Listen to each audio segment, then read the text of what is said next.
Jadi di sini saya akan menjelaskan mengenai sejarah pertempuran 10 November di Surabaya.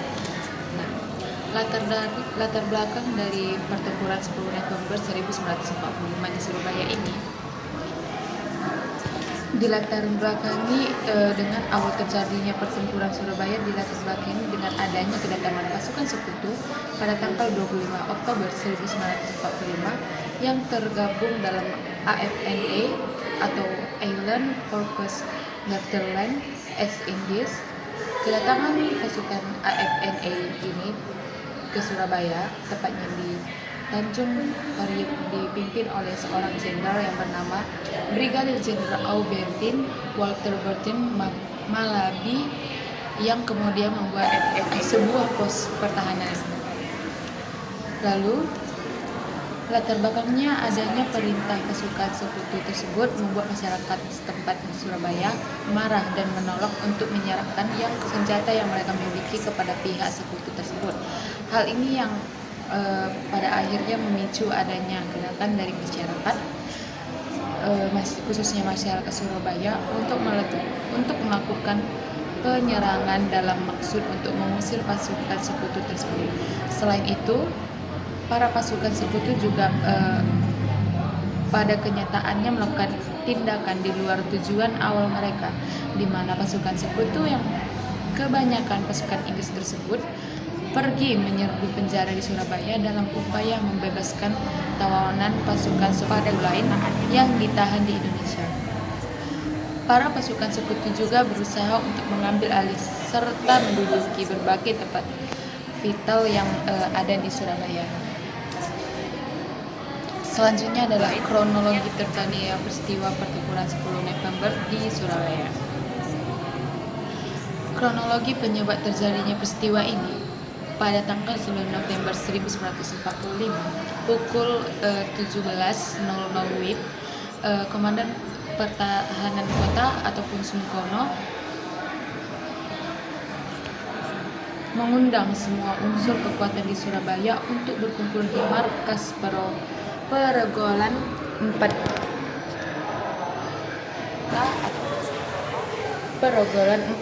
mulai dari Komandan Tentara Pelajar, Tentara Keamanan Rakyat ataupun TKR, Barista Pemberontakan Rakyat Indonesia atau BPRI, Polisi Istimewa, Barisan Buruh Indonesia atau BBI, TKR Laut, PTKR Polisi Tentara Keamanan Rakyat, hingga Partai Rakyat Indonesia ataupun PRI. Nah, dalam pemimpinan ini kota Surabaya dibagi atas tiga aparatur pertahanan. Sektor barat dipimpin oleh Kwen Kiat, sedangkan sektor tengah itu dipimpin oleh Marhadi dan sektor timur dipimpin oleh Kadim Prawidiaryo. Nah, selanjutnya penyebab terjadinya peristiwa. Nah, ketika batas waktu ultimatum habis, keadaan semakin memanas dan meledak. Surabaya digempar hanya 3 minggu lamanya dan berhasil dipertahankan oleh para pemuda Surabaya. Setiap sektornya dipertahankan secara gigih.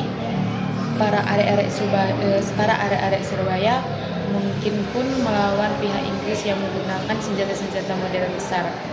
Nah, pertempuran Surabaya terakhir terjadi di Gunung Sari pada 28 November 1945, tapi perlawanan secara sporadis masih dilakukan.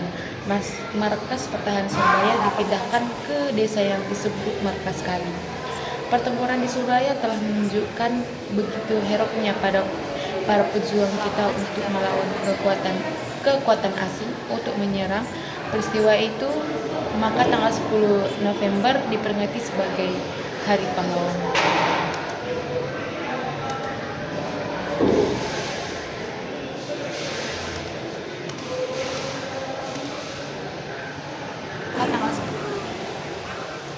Nah, adapun tokoh-tokoh yang ikut berperan dalam pertempuran 10 November 1945 itu ada seperti Sutomo, Gubernur Suryo, Lejen Sungkono, Ki Hajar Masyim Asyari, dan masih banyak lagi yang lainnya.